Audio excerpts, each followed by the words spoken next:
Hello friends, welcome back to career era. आज हम लोग इस पीएन जंक्शन के पार्ट 8 को स्टडी करेंगे। लास्ट क्लास में हम लोगों ने पीएन जंक्शन डायोड के फॉरवर्ड बायस को पढ़ा था और उसी को कंटिन्यू करते हैं। तो चलिए स्टार्ट करते हैं। Forward bias current forward bias current जो होता है वो मेनली मेजॉरिटी कैरियर्स पे डिपेंड करता है। वो कैसे, उसको समझते हैं हम लोग। सपोज करिए ये एक पीएन जंक्शन डायोड है और इसकी बायसिंग की गई है वोल्टेज V से। ठीक है, ये P है, ये N है। तो जब ये फॉरवर्ड बायस में होता है तो होल्स जो हैं, P साइड के होल्स, वो इंजेक्ट होते हैं P टू N, और इलेक्ट्रॉन्स जो होते हैं मेजॉरिटी कैरियर N टाइप के, वो इंजेक्ट होते हैं N टू P। ठीक है, इनको हम लोग बोलते हैं, जो P से N मेजॉरिटी कैरियर्स जा रहा है और N से P जो मेजॉरिटी कैरियर्स इलेक्ट्रॉन जा रहा है, तो जब तक P में रह रहा है तब तक हम लोग इसे मेजॉरिटी कैरियर्स बोलते हैं। जैसे ही वो N में एंटर करेगा उसे क्या बोलेंगे हम लोग? Minority excess current excess carrier बोलेंगे, या एक्सेस माइनॉरिटी कैरियर बोलेंगे, और इंजेक्टेड माइनॉरिटी कैरियर बोलेंगे। तो क्या इन्हें बोलेंगे? ऐसे लिख सकते हैं हम लोग, एक्सेस माइनॉरिटी कैरियर बोलेंगे इसे, या इंजेक्टेड माइनॉरिटी कैरियर्स बोलते हैं। फॉरवर्ड बायस में जो करंट है वो डिप्लेशन लेयर, अगर मान लीजिए ये डिप्लेशन लेयर है यहाँ से यहाँ तक, तो जब तक P में ये होल यहाँ से यहाँ जा रहा है, यानी कि डिप्लेशन लेयर के एज तक जा रहा है, तो ये किसकी वजह से आएगा? ये है ड्रिफ्ट प्रोसेस की वजह से हो रहा है। ठीक है, या drift of majority carriers. Electron, अगर कोई इलेक्ट्रॉन यहाँ से यहाँ यहाँ तक जा रहा है, इसका मतलब कि वो किस प्रोसेस से जा रहा है? वो भी जा रहा है ड्रिफ्ट प्रोसेस से ही जा रहा है। ड्रिफ्ट ड्रिफ्ट प्रोसेस से जा रहा है, DRIFT। ठीक है, तो हम ये कह सकते हैं कि फॉरवर्ड बायस में इंजेक्टेड माइनॉरिटी कैरियर्स होते हैं, या फॉरवर्ड करंट जो होता है इंजेक्टेड माइनॉरिटी कैरियर करंट होता है, या forward current is excess minority carrier current. ठीक है, फॉरवर्ड करंट फॉरवर्ड करंट जो होता है वो P से N फ्लो होने की वजह से होता है, और ये लार्ज करंट होता है, इसलिए हम लोग इसे मिली एम्पियर में ही मेजर करते हैं। नेक्स्ट पॉइंट ये बनेगा कि फॉरवर्ड करंट जो होता है वो किन किन करंट से मिलकर बना होता है।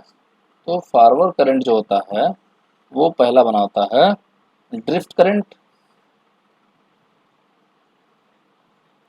और दूसरा डिफ्यूजन करंट। ठीक है, अब ये कोई क्वेश्चन पूछे कि फॉरवर्ड करंट मेनली किसकी वजह से होता है, तो वो होता है डिफ्यूजन करंट की वजह से मेनली होता है। ठीक है, ये डोमिनेंट, दोनों में डोमिनेंट करंट कौन होता है फॉरवर्ड करंट में? Diffusion current. बट अगर पूछा जाए कि forward current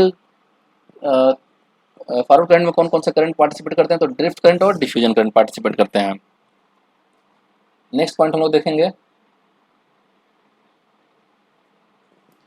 cut in voltage क्या होता है। Cut in voltage cut in voltage को ही हम लोग बोलते हैं ऑफसेट वोल्टेज। ऑफसेट वोल्टेज बोलते हैं। ठीक है, कट इन वोल्टेज को ही हम लोग नी वोल्टेज भी बोलते हैं। क्या बोलते हैं? नी वोल्टेज।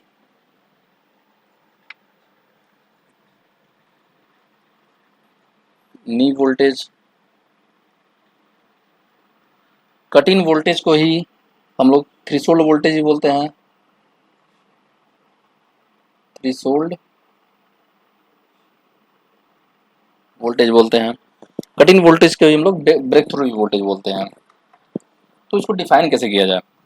तो cut in voltage is defined as minimum forward voltage required so that forward current flows into the device. Means cut in voltage एक ऐसा मिनिमम फॉरवर्ड वोल्टेज है, या कट इन वोल्टेज एक ऐसा मिनिमम फॉरवर्ड वोल्टेज है कि जिससे कि डिवाइस में करंट फ्लो होना स्टार्ट हो जाए। यानी अगर अगर मैं इसको डायग्राम से समझूं तो अगर ये डायोड है, ठीक है, ये डिप्लेशन विड्थ है और ये P है, ये N है, और इसकी मान लीजिए यहाँ पे वोल्टेज लगाया जाए, ठीक है, तो इसको VD को हम लोग V गामा यानी कि कट इन वोल्टेज कब बोलेंगे कि ये इतना वोल्टेज हो जाए कि इसमें मीन्स डिवाइस में करंट फ्लो होना स्टार्ट हो जाए, फॉरवर्ड करंट फ्लो होना स्टार्ट हो जाए।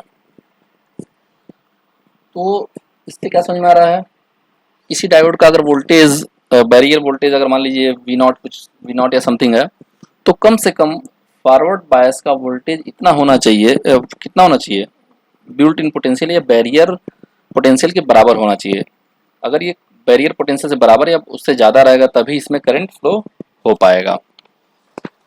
ठीक है, अब ये अलग अलग जो डिवाइस बने हुए हैं, यानी कि सिलिकॉन का डायोड अलग बना हुआ है या जर्मेनियम का डायोड अलग बना हुआ था, तो उनके कटिंग वोल्टेज भी अलग अलग होंगे। तो अगर मैं जर्मेनियम डायोड की बात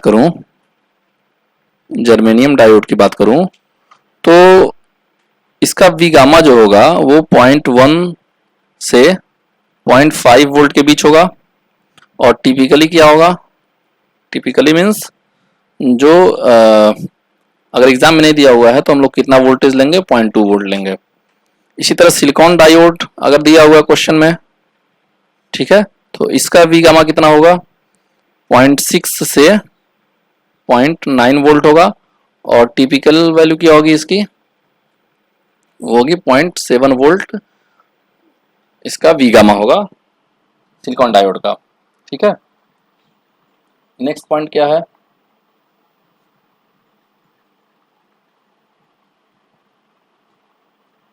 नेक्स्ट पॉइंट हम लोग देखेंगे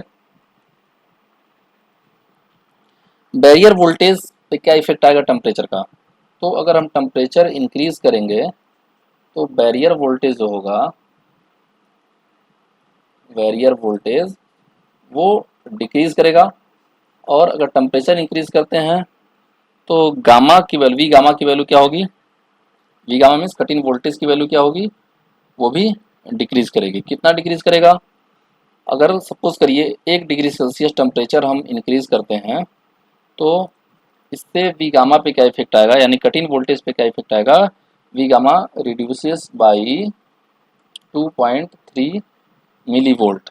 ठीक है, अगला हेडिंग बनता है हमारे पास कि effect of temperature on forward current. ठीक है, इस पे क्या इफेक्ट आएगा, क्योंकि फॉरवर्ड जो करंट होता है, फॉरवर्ड करंट IF वो इंडिपेंडेंट होता है, यही बोल सकते हैं कि ये ड्यू टू मेजॉरिटी कैरियर्स होता है, मेजॉरिटी कैरियर्स। ठीक है, और ये भी पता हमें कि मेजॉरिटी कैरियर्स जो होते हैं या मेजॉरिटी कैरियर कंसंट्रेशन जो होता है, कंसंट्रेशन वो टेम्परेचर पे डिपेंड नहीं करता है। ठीक है, टेम्परेचर पे डिपेंड नहीं करता, इंडिपेंडेंट होता है टेम्परेचर से। दैट्स वाई फॉरवर्ड करंट जो होगा वो भी क्या होगा, इंडिपेंडेंट होगा, किससे, टेम्परेचर से। ये इसका इंपॉर्टेंट पॉइंट है। ठीक है,